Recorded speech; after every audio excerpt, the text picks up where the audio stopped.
పాక్ ఆక్రమిత కశ్మీర్ను స్వాధీనం చేసుకోవడం భారతదేశ లక్ష్యం మాత్రమే కాదు, పీఓకే ప్రజల ఆకాంక్ష కూడా. కారణం పాకిస్తాన్ ప్రభుత్వం ఆ ప్రాంతంపై చూపిస్తున్న వివక్ష, అక్కడి ప్రజలపై సాగిస్తున్న అణిచివేత. తమ స్వాధీనంలో ఉంచుకున్న పాకిస్తాన్కు ఈ ప్రాంతంపై ఆది నుంచి చిన్నచూపే. పాక్ పాలకుల కారణంగా ఇక్కడ పేదరికం, నిరుద్యోగం, అధిక ధరలు రాజ్యమేలుతూ ఉంటాయి. ఇక్కడి వనరులను దోచుకుని తమ దేశానికి తరలిస్తూ ఉంటుంది పాక్. పీఓకేలో ఉత్పత్తి అయ్యే విద్యుత్తును ఇక్కడి ప్రజలకే అత్యధిక ధరలకు విక్రయిస్తుంది. అందుకే భారత్లో విలీనమయ్యేందుకు వీలున్న చోట స్వరం వినిపిస్తూ ఉంటారు అక్కడి ప్రజలు. చూడచక్కని ప్రకృతి అందాలకు పేరు పాకిస్తాన్ ఆక్రమిత కశ్మీర్. అనేక సహజ వనరులకు కేంద్రం. సరిగ్గా దృష్టి సారిస్తే అద్భుత అభివృద్ధికి అవకాశమున్న పీఓకేపై పాక్ పాలకులకు ఆది నుంచి నిర్లక్ష్యమే. పాక్ ప్రభుత్వ వివక్ష కారణంగా అది ఓ పేద ప్రాంతంగా మారిపోయింది. దొంగదెబ్బతో ఈ ప్రాంతాన్ని నియంత్రణలోకి తీసుకున్నా అభివృద్ధిపై పాక్ ప్రభుత్వం ఏనాడూ దృష్టి సారించలేదు. విద్య, వైద్యం, తాగునీరు వంటి కనీస వసతులు లేక పీఓకే ప్రజలు నరకయాతన అనుభవిస్తున్నారు. పాక్ పాలకుల కారణంగా ఇక్కడ పేదరికం, నిరుద్యోగం, అధిక ధరలు రాజ్యమేలుతూ ఉంటాయి.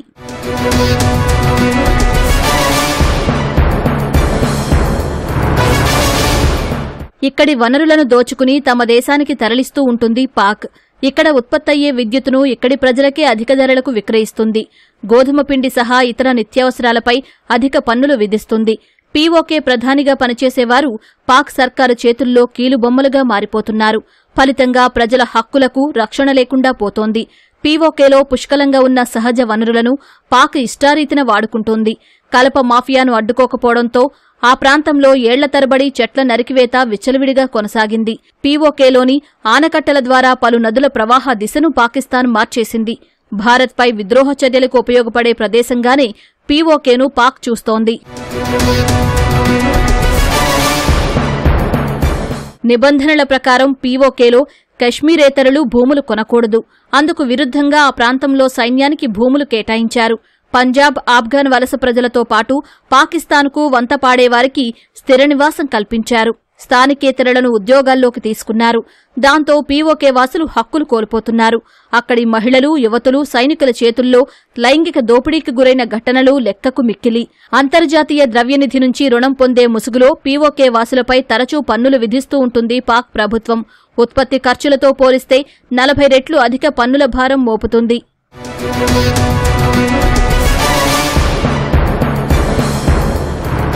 పీఓకేపై పాకిస్తాన్ పాలకులు చూపిస్తున్న వివక్షకు వ్యతిరేకంగా అక్కడి ప్రజలు చాలా కాలం నుంచే నిరసనలు వ్యక్తం చేస్తున్నారు. తమ ప్రాంతాన్ని భారత్లో విలీనం చేయాలని డిమాండ్ చేస్తున్నారు. అయితే ఈ నిరసనలను పాక్ పాలకులు ఉక్కుపాదంతో అణచివేస్తుంటారు. అన్యాయాన్ని ప్రశ్నించిన వారిని అరెస్టు చేసి సంవత్సరాల తరబడి జైల్లో ఉంచుతారు. చిత్రహింసల పాలు చేస్తూ యథేచ్ఛగా మానవ హక్కుల ఉల్లంఘనకు పాల్పడతారు. పాక్ దురాగత పాలనలోని అణచివేత నుంచి విముక్తి ప్రసాదించి స్వాతంత్ర్యం ఇవ్వాలని, లేదంటే భారత్లోనైనా కలపాలని అక్కడి మేధావులు, రాజకీయ ప్రతినిధులు తరచూ కోరుతూ ఉంటారు. భారత ప్రధాని మోదీ ఈ విషయంలో తమకు సాయం చెయ్యాలని అభ్యర్థిస్తుంటారు.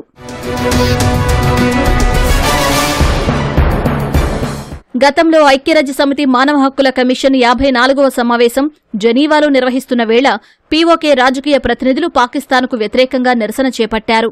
పాకిస్తాన్ నుంచి తమకు స్వేచ్ఛ కల్పించాలని డిమాండ్ చేశారు. శాంతియుతంగా జీవించేందుకు అనుమతించాలని నినాదాలు చేశారు. పీఓకే గిల్గిట్ బాలిస్తాన్లో పాక్ అరాచకాలను ఆపాలని రాసిన ప్లక్కార్డులు ప్రదర్శించారు. పీఓకేలో పాక్ అకృత్యాలపై భారత్ కూడా గతంలో పలుమార్లు ఆందోళన వ్యక్తం చేసింది. దీని పర్యవసానాలు పాక్ ఎదుర్కోక తప్పదని హెచ్చరించింది. పాకిస్తాన్ తెలుగుగా ఏం చేస్తుందంటే, ఈ ఉగ్రవాదుల సంఘటనలు ఎన్నైతే ఉన్నాయో వాటినన్నిటినీ పాకిస్తాన్ మెయిన్ టెరిటరీలో పెట్టుకోవట్లేదు. పాకిస్తాన్ ఆక్యుపైడ్ కశ్మీర్లో పెట్టి వాళ్ళకి ట్రైనింగ్ ఇస్తూ వాళ్ళని భారత్ మీద, మన దేశం మీద దాడి చేయమని చెప్పేసి పంపిస్తుంది. ఇంటర్నేషనల్ కమ్యూనిటీకి ఏం చెప్తుంది అంటే, కశ్మీర్లో ఉన్న యువతలే భారత్కి అగేన్స్ట్గా చేస్తున్నారు, మాకు సంబంధం లేదు అన్నట్టుగా ఒక డైమెన్షన్ని ముందుకు తీసుకొస్తుంది.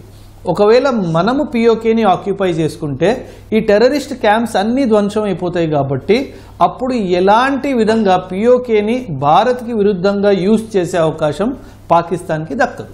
మనం గత 5-8 సంవత్సరాలు ముందు నుంచి పాకిస్తాన్ మన మీద టెర్రరిజం చేస్తున్న సంఘటనలను చూస్తే గనక ఈ టెర్రరిస్ట్ ట్రైనింగ్ క్యాంప్స్ అన్ని పీఓకేలోనే ఉన్నాయి, పాకిస్తాన్ ఆక్యుపైడ్ కశ్మీర్లో ఉన్నాయి.